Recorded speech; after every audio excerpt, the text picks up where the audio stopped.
তারাপীঠ মন্দিরে মা তারার পুজো দিলেন অভিনেতা দেব তথা ঘাটালের সাংসদ দীপক অধিকারী। আজ সকাল 8:30 নাগাদ তারাপীঠ মন্দিরে আসেন দেব। তারপর মা তারাকে পুজো দেন তিনি।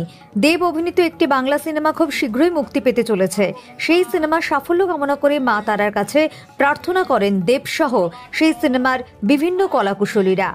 শরণ্যে ত্রম্বকে গৌরী নারায়ণী নমস্তুতে যদক্ষরং পরিভ্রষ্টং মাত্রাহীনঞ্চ যদ ভবেৎ তৎসর্বং পূর্ণং ভবতু তৎপ্রসাদৎ সুরেশ্বরী তং কালী তারে ত্রিপুরে প্রসীদ ভগবতম্ব প্রসীদ। চাওয়া তো কোনো শেষ নেই, বাট ওই আর কি মায়ের কাছে আশীর্বাদ চান আমরা সবাই ভালো থাকি, শান্তিতে থাকি, সেটা সবচেয়ে বেশি ভালো। পাবেন না কিছু বাংলাদেশ নিয়ে কি বলবেন, যা পরিস্থিতি মন্দিরে এটা নিয়ে আপনি আলোচনা করতে পড়ে যাবে, চিন্তা করুন।